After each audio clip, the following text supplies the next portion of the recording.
Time for Healing. I'm your host, Marion Porter, and today we have the show of shows. You are so not ready.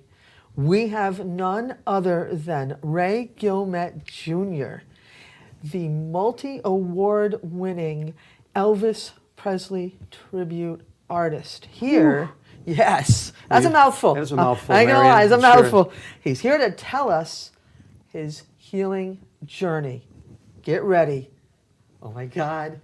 Oh my gosh, I'm right? so excited. I'm as nervous to be here Yay. as you probably are with me, but it's no fuss on either one of us. I love you so much. Thank you. You are such a good man, you know, and from Thank the you. very first moment I met you and I learned a little bit about you, I said, you know what, this is a story that needs to be told. And Right. today is that day. Well, you know, Marion, I'm telling you, the story had been built with a lot of pieces, right? It just wasn't. It just wasn't me on a solo journey. So, I think, though I'm here and you're elevating me the way that you are, and I love you for it. There's been a lot of people that are holding me up there for you to see me, to be here today. So, there's a lot of pieces to the puzzle, right? And so let's start. Let's start with the first piece. Well, the first piece is, I mean, what caught your attraction or your attention to me was my persona as Elvis Presley. Yes, as yes. an entertainer. Absolutely. And again, you don't fall alone. I think even for myself, as a young boy, just sitting in front of a television set on a school night to watch Elvis, wow. it brought me to a place that years down the road I never anticipated would sort of shift my interests, my world. As performing as Elvis Presley did, but it's been a great journey, and certainly being able to touch so many people as the character, I had a chance to be able to see in real time what Elvis did, what culture he created, and the love that continues to come back. That's meant for him, but we created an illusion. We create a moment where people can share in the music. And in the magic that Elvis created. Yeah, and what actually got you started in it? Like, how old were you when you started putting on shows or whatever it was that you did? I started with putting on shows in my bedroom, and though that sounds a little funny, I sang into a hairbrush too, honey. There you go. I started, performing back just when I could listen to 102.9 right here in Connecticut. I used to wait for the oldies channel to come on and maybe get to the phone and dial quick enough for an Elvis request. Yeah. And if it did come on, whether my request or not, I'd grab the tennis racket, a second, that my mom brought home from Spalding's that just didn't make the cut. I didn't play tennis, but I sure played a heck of a tennis guitar. Nice. I love that so much. In front of the mirror, I would stand, and of course, Elvis was my hero, so I'd sing along, and I'd jump around and work up a sweat and concern my mother what her young son was doing on the other side of the door, jumping around. But that was my first level of performance, and I moved through school with the intentions of being the world's greatest chef. That's what my background and interest was. Really? In the culinary arts, and I say that that was spawned by both my grandmothers. Both cooked when they used to watch us. And when I was told sophomore year that I had to know what I had to do for the rest of my life, I thought, well, I spent 4 or 5 years in art classes, but I wanted to travel the world. I wanted to get her out and about outside of Chicopee, Massachusetts, which is where I was born and raised. But I wanted to travel, so I figured, well, you know what? My grandmothers inspired me to cook. I would cook with them when I did or could. And I spent many years pen and paper, ink, pastels, watercolors, and I just married them. I says, how about let's paint a plate, let's, instead of a piece of paper, And so the culinary arts became my interest. Paint a plate. It's pretty nice, right? Pretty cool. I love that. You heard it here first. That's it. Paint a plate. Oh, I might have said that 1 or 2 times before, but I love that. Most certainly it talks about my interests and trying to figure out what the rest of the world and my life was going to be like. And I got out of high school. I went to the Culinary Institute of America in Hyde Park, New York. Though I wish it was Napa. I really wish Napa, because I spent the winters on the Hudson. And let me tell you something, it's not pleasant, No. But we got through the course. I got through the course at the Culinary and graduated in '89.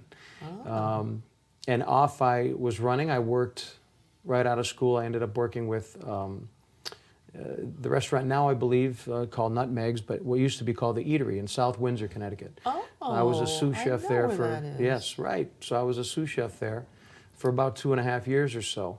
And sadly, it was a great place when I was there, great family. But sadly, when it had closed, I was out of a job, right? And so looking for a job as a chef, I was looking at the papers. There was no Indeed, nothing online, you know. But I found, oddly enough, I found an ad in the newspaper. It said, impersonators needed, Michael Jackson or Madonna preferred. And of course, that was the time, right? Yeah. But I might be getting a little bit ahead of myself, because what had started prior to that point in my life was the startup of what we all enjoy, or we have, whether Yeah. it was maybe a marinated glass of milk or a glass of water, it doesn't Yeah. matter. But we got brave enough to all try karaoke. Right? Yes. And that was the rage, 90, 91. Yeah. Right? And so oddly enough, when I was able to get out of the restaurants, when I was still employed at the time, a buddy of mine would call up and he'd say, hey, we're going to go downtown Springfield. There's this bar that's got this new thing called karaoke. You sign up and you sing. And I hadn't sang nowhere except with a choir. I mean, when I was in parochial school, I sang in the choir. Oh, wow. And as long as there was 40 other people around me, or I was in the shower, I felt I could sing. But this gave me a vehicle to say, okay, all of that singing in front of the mirror with the radio on, listening to 102.9, let's put, the music where the mouth is, and let's see if I can actually do this. And I, like everybody else in the bar, the club, got up and sang their best version of whatever they felt they wanted to sing. And of course, Elvis is where I grew up listening to it, so I chose an Elvis song. And lo and behold, I guess what fell out of my mouth was enough to over weeks and weeks and months of going, garnered a bit of a reputation as Elvis. Really? There's the Elvis guy, there's the Elvis guy. And at that point, I was still in the restaurant business, and I was working 50, 60, 70 hours a week. And with no musical future in my sights at this point in time. This is like 90, 91, and when I was at the Eatery. And it wasn't until, of course, when the restaurant closed, looking for the job, I find this ad in the paper, as I mentioned. Yeah. And everybody had already been along the way saying, man, if you're not doing this, you should do this Elvis impersonation. And I said to them, in that answer was, I was reluctant to do that, or even to consider that. Most certainly not even considering it as a career. If anything, it would be just for fun. Yeah. But the reason I didn't really care is, as a kid growing up, I had seen many impersonators, maybe 3 or 4 anyway. And they just, to me, when I saw them, just didn't quite capture what I felt was maybe what my expectation was, what I wanted to see, because I hadn't had a chance to see Elvis. You wanted to see the dream. I wanted you to wanted see the icon. You wanted to feel it. Exactly. And one of the things was they just weren't, in my opinion, there was something that just wasn't sparking with me. And as a young kid, I didn't know what it was. When I was asked or told that maybe I should consider being an Elvis impersonator, I kind of rewound to those times, and I said, I don't want to make a mockery of Elvis. So many people that are out there, they're expecting the fat, cheap jumpsuit, fake wigs, all of this stuff, all of sort of what the caricature of Elvis has become. I didn't really want to be part of that, nor did I feel, at the time, I just didn't even think I even had a skill set to do that. Yeah. But I answered the ad in the paper, and a few months down the road started working with this agency in Boston, and doing birthday parties, anniversary parties, corporate events, and lo and behold, I ended up creating a monetary income at the time, and still looking for a job as a chef. Yeah. But this was working out quite well for me, and probably making 2-3 times the amount of money a week that I was making as a chef. Really? So it was, as a young guy, in my 20s, it was quite enticing. So I really kind of laid off looking for a job as a chef. Kept doing this, and I figured I'm young, footloose, fancy free, whatever happens, happens. Right. One of those engagements was for a 50th birthday party up in New Hampshire, and Manchester, New Hampshire, at a bowling alley. And I was there as Elvis, and there was a DJ there, and I played my music for this gentleman whose 50th birthday party it was. And the DJ there that was there playing the music, at the end of the show said to me, I have never heard or seen anything like the likes of what you do.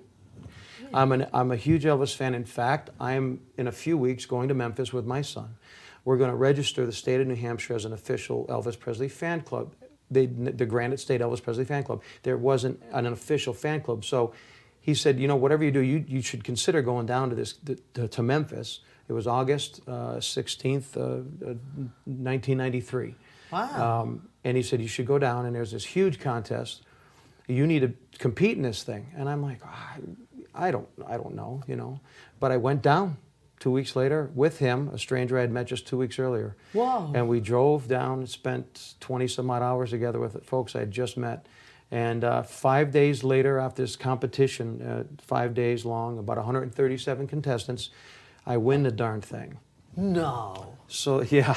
Wow. So and I say this. The Elvis Presley competition. So the largest one in the world in 1993, called Images of Elvis.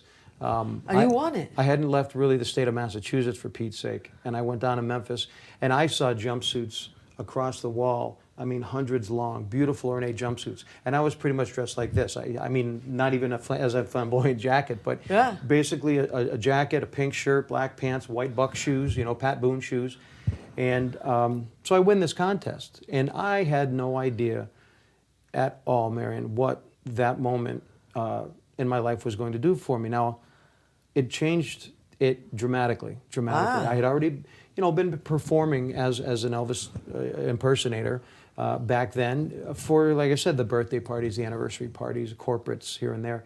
1993 in August, when I went down there and won, I had calls from all over North America. Really?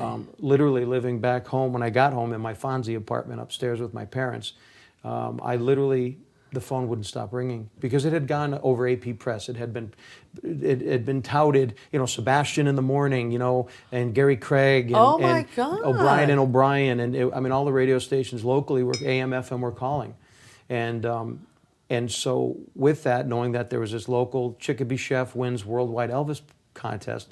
Worldwide. I had calls from, again, and it's been a wonderful propellant of my career, was the Chicopee Kielbasa Festival, the world's largest kielbasa festival in Chicopee, my hometown. They called me, all the fairs and festivals in the area called me. I didn't even have a band. I had nothing. I literally, within a matter of a few months, had went from just showing up in your living room singing Love Me Tender for a birthday party to some of the largest stages in the country. And it was a pretty severe shift in my reality and I realized there was a true business in being Elvis Presley. And that was really kind of the early part of it all. And that ran, 93, 93 was Memphis. Uh-huh. But within 93, I had already competed thereafter, Memphis, probably 2 or 3 other times. I won 8 in a row. 8 in a row. I created a very quick resume. I was very blessed, very fortunate to be able to ramp up when nobody knew who I was. I mean, never mind locally, but nationally as an entertainer. With doing that, I would have a contest set in front of me, and people would say, "Is Ray Guilemette there?" And it'd be like, "Yeah," and it'd be like, "Damn." So you were the best in the world, or you are the best for in a the while. world. Well, there's a few years have gone by since then, and though there's I'm not the end all be all. There's some great craftsmen out there and craftswomen. I guess today's day and age we got to give credit where credit is due. I've seen, I've not performed with, but I've seen many females that don the jumpsuit and have great voices and put on interesting perspectives of what they feel Elvis was like on stage. But that being said, I had a tremendous change in my world from there. But that is what propelled me from 91, 92, straight through 2001. I was at the top of my game. I spent about 18 years full-time doing it. And then what happened? Well, this is I think another big reason why we're here and why we're having this conversation. And I sincerely appreciate the invite. I really want to say that to you because there's such a tremendous part of my life as an entertainer. The sensationalism, the lights, the pops of the cameras, and the screaming, and it's wonderful. It really is. And God bless the fact that Elvis Presley was out there to create such a wonderful craft. But all that sensationalism is wonderful. But what really changed me was, and again at the top of my game. I was 32 years old, and I was right in riding I had a 1999 Harley Davidson. I was out riding on Route 83 between Vernon, Ellington, and Somers, Connecticut, on Route 83, July 15th, and with my girlfriend coming back from dinner. We were nearly, as the cliche goes, a mile away from her home, and I was rear-ended by a truck. I was hit by a drunk driver, and as quickly and as dramatic of a change as my life winning as Elvis Presley in Memphis in 1993, so did this moment in my world present itself as large, catastrophic. You name it. It definitely put a pause on all the excitement, and I literally was life-starred from the scene, and thank God for that, because I was about 7 minutes from scene of the accident to the ER, and had it been anything longer, an ambulatory service, I was told that I would not have made it at all. So we were right next to the Ellington Airport. They were able to bring in a LifeStar, and that was 2001, July 15th, 2001, and all in the thralls of my career. I was like I said, traveling. Life was vibrant, was busy, it was everything for a young guy, and. We always try to think along the way that we take time to smell the roses. Yeah. Male or female, young or old. I'd like to think I gave myself some credit, but I don't know if I really did at that point in time. Yeah. If I really had a moment to say, well, what's next? What can I do? What can I do? Yeah. And in 2001, but I find, and I think I shared the story with you before, at some point in time, because it is a very big part of my recovery in a very interesting way. So July 15th, I was home. Yeah. July 15th was the accident, should I say. I spent about 5 weeks in the hospital. And in hospital therapy, I was doing 2 weeks of outpatient therapy. So I was brought home on September 9th, 2001. And I remember sitting down after coming downstairs from waking up in the morning. My parents had left. I had moved back in with them so that I could recover well. And your injury was what? What was the extent of your injuries? Boy, I just skipped right over that because it's so common for me. Yeah. So I lost my left leg. You lost your left leg. Above the knee. So I'm what they consider an AK amputee. So it's just right above my knee. And I know this, most people watching are probably going to say, well, that's kind of a very big, important thing to have forgotten. But Marion, for me, it's, I'm always healing, right? Not to jump off where we were, but there's parts of me where, I've come to grips with what it's an everyday thing for me. And I've gone through and experienced a lot of great people that have helped me with all of this, right? So in return, we do the same. But it is a very big traumatic situation in my life. Because you go from being, Well, I go from spending life on stage, and Elvis was known for his legs, among a few other body parts. Yeah. So my life as an Elvis impersonator, and one that was, again, at the top of his game, doing very well. My thoughts of what am I going to do, as a chef, even if I have to go back to my life as a chef, could I walk in through a kitchen carrying a 50-pound pail of water on slippery floors, So it seemed to me at that point in time, I had made that decision to amputate. They did well on trying to save it, but at that point we had reached a crossroads where the best course of action was to amputate. Yeah. And from there, again, I just don't know what my life is going to hold, right? So life as a chef, life as an entertainer, it was just something that was such a blur for me at the time. Yeah. But I had a lot of people that most certainly came up and around, did a lot of work with the veterans when I got out. And I mean, work with them showing me how to get around, how to have the attitude. But it's been just a wonderful wonderful journey because of so many other people for me. And these are why I take these opportunities to be able to sit and talk with somebody about it. And to get back on the stage, I mean, Right. do you think it was Elvis himself that could have maybe inspired you? You know, I give myself maybe not enough credit about how spiritual I really am. I think that that has a big part of everybody's life, I think, in some way, shape, or form. Yeah. And it drives me, and especially when the lights went out when I was in a hospital room by myself. But what got me back to the stage, there's a few elements, but most certainly when I took pen to paper and told the doctors, okay, go ahead and amputate my left leg tomorrow morning, I personally made That had to have been rough. it wasn't like painting your walls pink and wanting to go beige tomorrow. You know, you can't go back, right? But I made a couple promises with myself over the days leading up to that inevitable decision. Yeah. It was when and how I was going to do it. I didn't know, but I said I was going to give everything in life another go at it. I was going to hit the pavement running, when I knew I couldn't even walk. I wanted to run. So whatever presented itself, I made a promise to myself that I would push, that I would do everything in my power to keep the faith, keep the energy going. And I at that point, that's all I knew I could do, because everything else was so out of control. And I'm very happy to say that somewhere, somehow, again, a lot of influences, and I drove to the point where doctors and therapists and prosthetists were not only amazed, they were advancing me in equipment within days, not weeks or months, because I was pushing myself, and I was able to come through it because of those influences. An opportunity presented itself when I was going into outpatient therapy.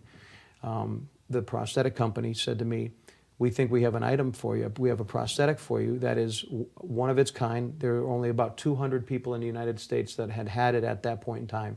It was called a C-leg, and they outfitted me with this computer processor, CPU, knee joint. And so even today, that's what I'm sitting with, and of course, 5 generations later. But at the time, it was the only company, the only unit that had this CPU knee joint. They outfitted me with it. I worked with them to present it to people in markets, and they gave it to me to be able to look at getting back my quality of life, not only on an everyday basis, but to get back on stage. Yes. And so I did. I utilize it every time, every moment. It's a hammer, right? You swing a hammer every day, you're gonna miss your thumb. You swing it twice a year, you're gonna hit it. Yeah. So my thought was, let's work with it and let's move it. So I did. I got back to the gym. I walked around. I stood in front of mirrors and worked things out. And within 6 months, Marion, I was back on stage. One of the first appearances with my band was at Black Eyed Sally's, and boy, Connecticut's got a lot of history on me here. Yeah. Between my food, my accident, my first time back on stage was at Black Eyed Sally's in Hartford. And now look at this. You're on a Simsbury's finest TV channel. Well, they always say not every hero has a cape, right? Right. Well, not every big stage. Not every stage has to be big to make a difference. And I think you're doing a great job here. Well, thank you. Really. Thank you. So this is a good platform, but people from time to time over the years have asked me to come up or to call. In fact, I just told you I received a call just moments ago to talk with somebody. Well, it's important for people to reach out for the help and the assistance, right? We don't want to try to push that onto somebody, or I don't go door knocking if I hear Mr. or Mrs. or John or Sue or somebody is going through something. It's about a realization of coming to that yourself, the person that's going through that moment, as I did when I thought, when the lights went out, that I had to push myself. And I did ask, and I did want. I sent my family out on a mission, my friends, to talk and find, I don't care where you found an amputee, but you better go find one before I decide to do this. And within days, I had a fine Chicopee police officer from Chicopee, Massachusetts, come to my bedside, who was a below-the-knee amputee, and he was still on the force. So he had a moment to extend his story and his energy and his world, that it wasn't over. So, it took more than that, of course, but it also took a group of people to come up and say, it's not a bed of roses, but it's not life over either. Right. And look at you. Yeah. I mean, you have Well, it's. I think we're always. I think we're always a project in the works. I don't. I think we're always working on something, or somebody is looking at trying to better themselves, whether they do it successfully or not. But I think everybody, it's an innate feeling that we want to try to better ourselves. So all these years later, as I'm sitting here, Yeah. It's been a long road. Yeah. It's been a long road, but I think that I believe in the circle of life concept. I've seen work countless times. Being on stage when I'm not feeling the best physically, for whatever reason, I finally get out there, and people after the show will share with me a story that I couldn't believe you were on stage, or I've heard that you got back to the stage, and I haven't left the house because of X, Y, or Z, and I've kind of given up. But I read your story, or I heard about your story, and all of a sudden now these people are now telling me thank you, and so that hurt and that pain goes away every time I get on that stage. So we got like maybe about 2 minutes left. Put Yes. you on the spot. If there's one thing that you would like to say to somebody out there who may be facing the same thing, what words of encouragement could you leave them with? Ah, boy, that's a tough Or one right what there. would you have liked to Well, have been told? I can only say that probably more through experience is patience, right? We need to be patient. I think that's across the board for whatever we're dealing with in life. We just need to give yourself the chance to know that you're going to be angry, you're going to be scared, you're going to be a lot of things, and it's okay to be all those things. Yeah, and it's okay. on stage, as pretty as I try to look, when I get in front of those people, I let the fears and I let the hate sometimes, but you have to know that when you walk out that door the next day, that you've got to just regroup. You get one crack at it. Nobody's giving me a second chance, and so many people have continued to believe in the illusion I create, and I have a blast doing it. I certainly love it. And so many people like yourself who are interested give me the faith to say, hey, there's a reason for you to be there, Ray. And thank you for being part of that. Yeah. Listen, well, you're Thank you. so inspiring because you're fantastic. Well, You're I try to- amazing. You are larger than life. Thank you. It's just you give hope. Just by you being you. Right. Just living your truth and being you, it changes the world. Thank you. In such a beautiful way. Well, you see things, when you present yourself a certain way, you see things come right back at you, as I said, and I think I'm a big part, I'm parts of many people, and I appreciate that people still giving me a chance to do what I did as an 8-year-old kid in front of that record player. Well, I thank you so much. Wonderful. Not only for being on my show, but Thank you so much. for being Thank you you. and doing what you do. I enjoy doing right, it. I man. enjoy doing it. Thank you so much. I love you very much. Thank you very much, man. All right. Well, listen, this was a cool show, wasn't it? All right. Well, thank you for watching Time for Healing, and look forward to seeing you next time for another fantastic show. All right. Take it easy.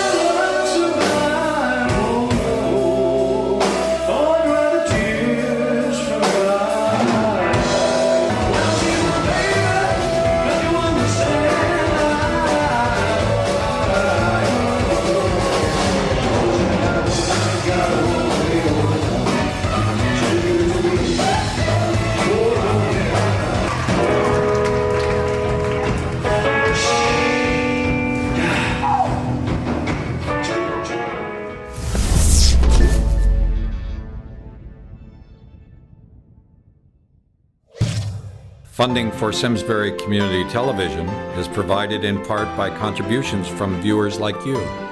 Thank you.